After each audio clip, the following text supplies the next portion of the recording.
అందరికీ నమస్కారం. బీఆర్ఎస్కు వైసీపీకి ఉన్నటువంటి ఫ్రెండ్షిప్ మీ అందరికీ తెలుసు కదా.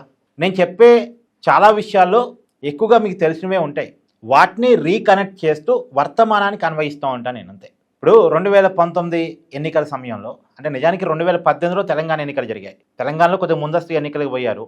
అప్పుడు తిరిగి కేసీఆరే గెలవగలిగారు. బీఆర్ఎస్ అప్పటి టీఆర్ఎస్ గెలిచింది. తర్వాత 2019లో ఆంధ్రాలో అసెంబ్లీ ఎన్నికలు వచ్చాయి. అసెంబ్లీ ఎన్నికల్లో చంద్రబాబును ఓడించడం కోసం జగన్కి ఫండింగ్ చేశారు కేసీఆర్. దానికి రివర్స్ గిఫ్ట్ అని కూడా పేరు పెట్టారు. తర్వాత ఫండింగ్ని జగన్ తిరిగి ఇచ్చేసి ఉంటాడు, అది వేరే విషయం. కానీ వాళ్ళ మధ్య బాండింగ్ చాలా గట్టిది.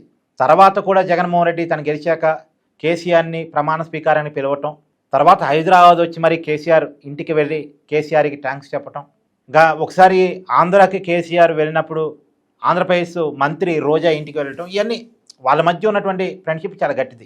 ఈ మధ్య కూడా బెంగళూరులో కేటీఆర్ జగన్మోహన్ రెడ్డి కలిసి దిగిన ఫోటోలు కొన్ని వైరల్ అయ్యాయి. వాళ్ళిద్దరి మధ్య ఉన్నటువంటి అవినాభావ సంబంధం.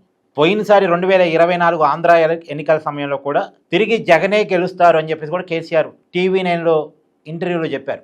ఇవన్నీ మీకు గుర్తున్నాయిగా. అంటే వాళ్ళ మధ్య ఉన్న బాండింగ్ చాలా గట్టిది. ఇచ్చి పుచ్చుకునే దూరం ఉండేది వాళ్ళ మధ్య. ఇప్పటికీ బీఆర్ఎస్ సోషల్ మీడియా వైసీపీ కోసం, వైసీపీ సోషల్ మీడియా బీఆర్ఎస్ కోసం కలిసి పనిచేస్తుంటాయి. ఎందుకంటే ఆంధ్రాలో బీఆర్ఎస్ లేదు, తెలంగాణలో వైసీపీ లేదు. సో మామూలుగా వాళ్ళ సోషల్ మీడియా వీళ్ళ కోసం, వీళ్ళ సోషల్ మీడియా వాళ్ళ కోసం పనిచేస్తూ ఉంటాయి. కానీ నిన్న పార్లమెంట్లో మాత్రం అంటే లోక్సభలో బీఆర్ఎస్కి ఎలాంటి సభ్యులు లేరు, రాజ్యసభలో బీఆర్ఎస్ సభ్యులు ఉన్నారు. రాజ్యసభలో ఆంధ్రప్రదేశ్ రాజధానికి చట్టబద్ధత కల్పిస్తూ ఆంధ్రప్రదేశ్ పునర్విభజన చట్టం 2014కు సవరణ చేస్తూ ప్రవేశపెట్టిన బిల్లుకి బీఆర్ఎస్ మద్దతు ఇచ్చింది. వైసీపీ ఏమో ఈ బిల్లుకు మద్దతు ఇవ్వను అని చెప్పేసి వాకౌట్ చేసింది. బీఆర్ఎస్ ఏమో మద్దతు ఇచ్చింది. నిజానికి రివర్స్లో జరగాలి. రివర్స్లో వైసీపీ మద్దతు ఇవ్వాలి, బీఆర్ఎస్ వాకౌట్ చేయాలి. బీఆర్ఎస్ ఎందుకు వాకౌట్ చేయాలంటే తెలంగాణకు సంబంధించి కూడా చాలా అంశాలు విభజన చట్టంలో పెండింగ్లో ఉన్నాయి. చాలా విభజన చట్టంలో సమస్యలు పరిష్కరించబడలేదు. ఇంకా విభజన చట్టం ప్రకారం కేంద్రం తెలంగాణకి ఇవ్వాల్సిన ప్రామిసెస్ చాలా ఉన్నాయి. ఎలాగైతే ఆంధ్రప్రదేశ్ రాజధాని మీరు చట్టబద్ధత కల్పిస్తున్నారో మాకు ఇవ్వాల్సిన హామీలు కూడా మాకు ఇవ్వండి, నెరవేర్చండి అని బీఆర్ఎస్ డిమాండ్ చేస్తూ మా హామీలకు సంబంధించి ఎలాంటి ప్రకటన మీరు చేయట్లేదు కాబట్టి ఈ బిల్లు విషయంలో మేము వాకౌట్ చేస్తున్నామని బీఆర్ఎస్ వాకౌట్ చేయొచ్చు కాక తెలంగాణ ప్రయోజనాలు పేరు పెట్టి, కానీ చేయలే. అవతల వాళ్ళు ఒక రాజధాని కట్టుకుంటున్నారు, దానికి చట్టబద్ధత కావాలి, ఎందుకంటే ఇప్పటికే చాలా ఇబ్బంది పడుతున్నారు అనే ఒక కన్సర్న్తో బీఆర్ఎస్ సపోర్ట్ చేసింది, అమరావతి బిల్లుకి సపోర్ట్ చేసింది.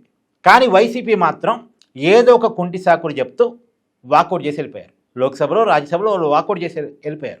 సరే, వాళ్ళు వాకౌట్ చేసినా బిల్లుకు వచ్చినటువంటి ఇబ్బంది ఏం లేదు. కానీ వాళ్ళు వాకౌట్ చేయటమే కొంత ఆశ్చర్యాన్ని కలిగించే విషయం. బాధ్యత లేని ఒక రాజకీయ పార్టీగా వైసీపీ ఆంధ్రప్రదేశ్లో ఉంది అనేది మరొకసారి చాటతెల్లమైపోయింది. దేశంలో ఏ రాజకీయ పార్టీ కూడా ఈ బిల్లుని అపోజ్ చేయలేదండి. వాళ్ళొక కాంగ్రెస్, బీజేపీ వైరు పక్షాలు. కానీ అమరావతికి చట్టబద్ధత కల్పించే విషయంలో రెండు ఒకే మాట మీద నిలబడ్డాయి. బీఆర్ఎస్ ఆంధ్రాకి కొంత యాంటీగా ఉండేటువంటి, అందులో చంద్రబాబు నాయుడు ఆలోచనలకు వ్యతిరేకంగా ఉండేటువంటి పార్టీ, కానీ వాళ్ళు కూడా ఈ విషయంలో సపోర్టే చేశారు. అంటే సమస్య అట్లాంటిది కదా, దాన్ని అర్థం చేసుకున్నారు, రియాలిటీని అర్థం చేసుకున్నారు, ప్రజల ఆకాంక్షను అర్థం చేసుకున్నారు. కాబట్టి అందరూ మద్దతు ఇచ్చారు, ఒక వైసీపీ తప్ప. అంటే ఇక నేను అందుకే అన్నాను, బీఆర్ఎస్ని చూసైనా సరే వైసీపీ సోయి తెచ్చుకోవాలి.